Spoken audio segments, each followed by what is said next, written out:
강원도가 인구 감소 지역의 주택 취득세를 50%까지 감면하는 조례안을 통해서 지역 경제 활성화 모색에 나서고 있습니다. 이 내용을 비롯해서 한 주간의 주요 사건이나 또 지역 현안들을 오늘 1타 시사에서 자세히 정리해 보겠습니다. 오늘 함께하실 두 분은 심재범 변호사 그리고 심상화 전 강원도 의원입니다. 어서 오십시오.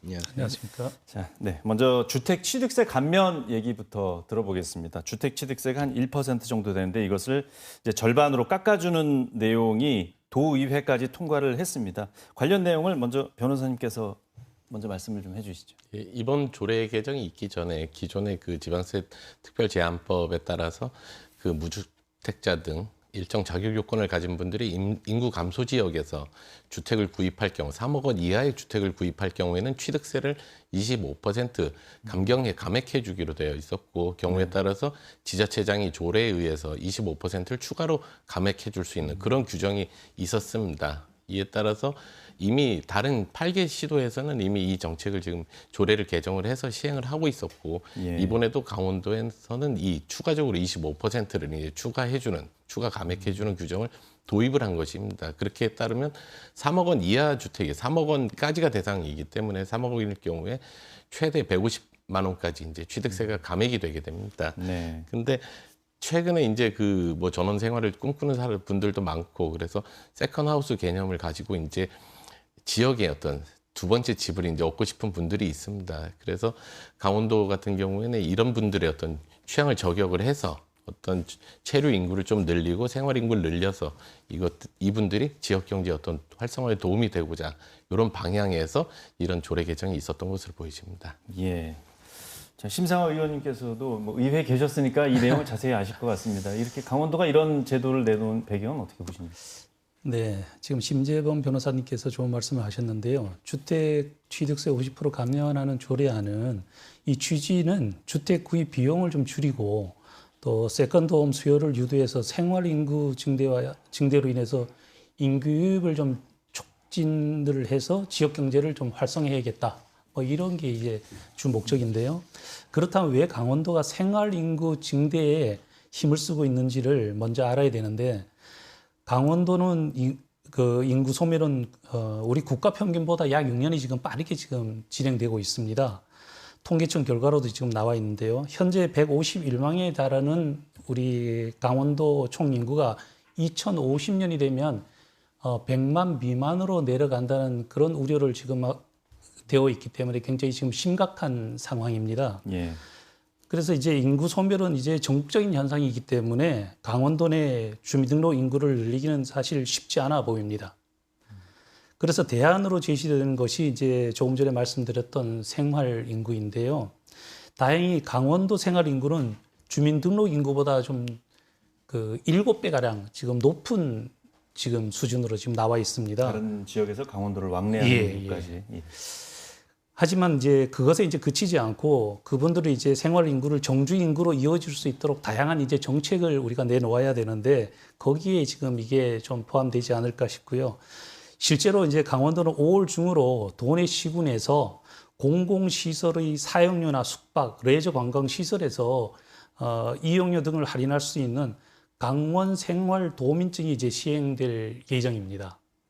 여기 이제 진행이 되면 결국 또 이번 조례 개정도 이러한 취지와 연계해서 추진되고 이제 있다고 좀 볼 수가 있습니다.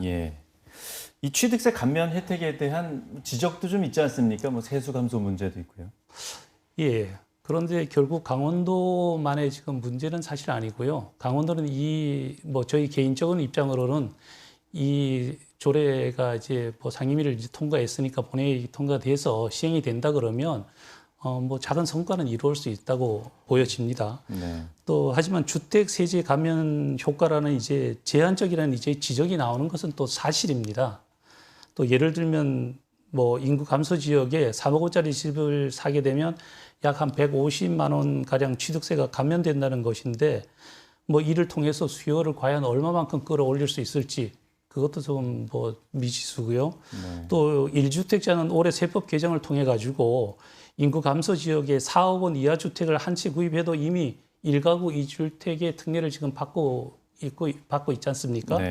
예, 즉 이번 조례를 통한 취득세 감면 혜택이 뭐 결과적으로 봤을 때는 크지 않다는 거죠. 예.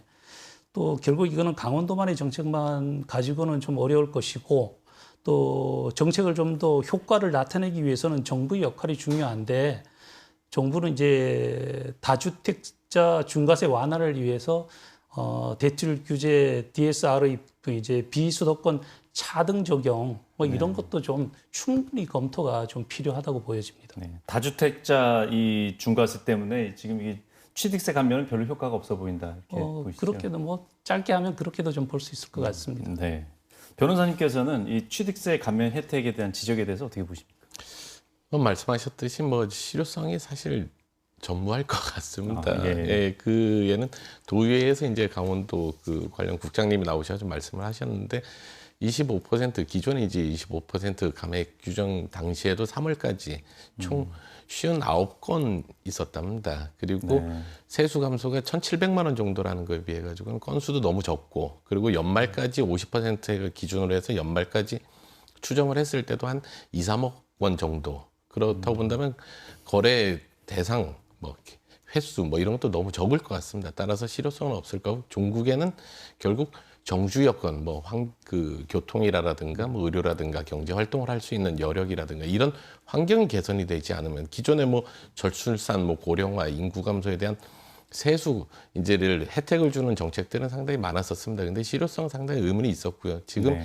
현재 이 정책을 시행하고 있는 여타 시군에서도 사실 실효성이 있는지 상당히 의문을 제기하고 있는 상황입니다. 따라서 근본적인 해결책이 없는 한 오히려 지방 재정만 악화시키는 그런 결과를 초래하지 않을까 그런 걱정입니다. 예, 뭐 지방세 줄어드는 걸 걱정할 단계는 아니군요. 예. 예. 자, 그리고 또 요즘 강원대학교하고 강릉 원주대 통합에 대해서 좀 논란이 있습니다. 평의원회 쪽에서 이 재심을 하기로 했는데 또 연기가 됐는데 통합 작업이 좀 많이 늦어지는 것 같습니다. 이 부분은 어떻게 보십니까? 의원님 말씀부터 들어보겠습니다. 네. 지난 이제 14일 그 월요일인데요. 강원대가 이제 교무에서 상정된 통합 신청서 수정안에 대한 심의를 연기하면서 18일에 예정됐던 평의원회가 일정도 같이 미뤄졌습니다. 연기한 이유는 이전부터 뜨거운 감자였던 대학혁신전략실 때문인데 통합 논의에 있어가지고 핵심 기능을 이제 담당할 곳이지만 구체적인 역할과 구조에 대해서 충분히 공유되지 않았다는 것입니다. 네. 다행인 것은 교육부가 이런 상황을 감안해서 당초 23일 열릴 예정이었던 교육부 통폐합 심사위원회가 4월 말로 지금 조정이 됐습니다. 좀 다행스러운 일인데요. 이번 강원대, 강릉, 원주대 통합이 시급한 이유는 예산의 이제 불이익 때문입니다. 강원도와 강릉, 원주대가 2023년 강원 1도 1국립대를 통한 글로컬 대학 도시구현을 비전을 제시하면서 글로컬 30에 선정이 됐었지 않습니까? 네.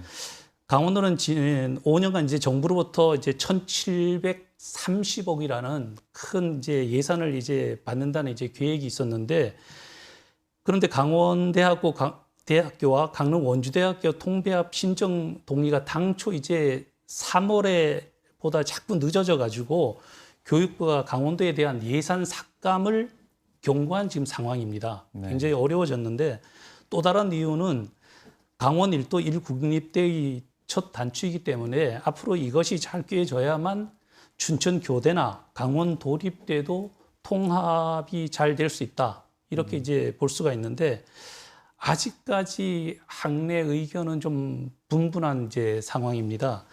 대학 이제 평의원회는 오늘 28일 중에 이제 개회를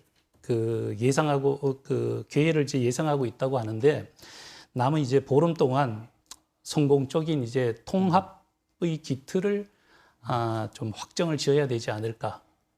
좀 더 관심을 가져야 될 것 같습니다. 예.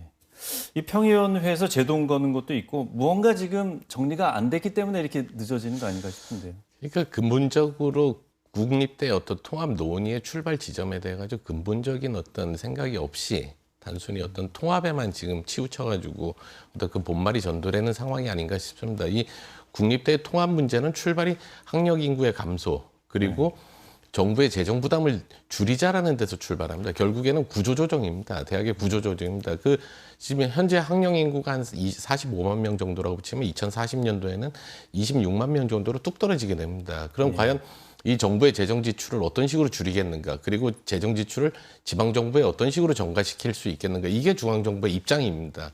이런 근본적인 인식 없이 그냥 단순히 통합. 그래서 지역사회에서 지금 관심이 있는 것은 단순히 주요 학과라든가 본부가 어디로 위치할지, 그리고 중복되는 학과는 어떤 식으로 통폐합을 할지, 교직원들의 고용 승계는 어떤 식으로 할지, 이런 부분만 관심이 있습니다. 그런데 기존에 이제 강릉 원주대나 춘천에 위치한 강원대 같은 경우에는 사실 지역사회와 상당한 연계가 공고하게 되어 있었고, 자칫하다 이런 통폐합으로 인해 가지고 그 공고화되어 있는 연계성이 상당히 느슨하게 되어질 우려가 있습니다. 이 원래 취지 자체가 지역 경제와 지역 사회의 어떤 연계를 공고화시켜서 지역 경제를 발전시키자, 지역 어떤 강화시키자, 이런 취지인데, 그런 어떤 본말은 지금 떨어지게 되고 계속 이런 식으로 그냥 형식적인 통합 논의만 있는 것이 상당히 안타깝습니다. 예. 네, 오늘 두 분 말씀 여기서 마치도록 하겠습니다. 고맙습니다.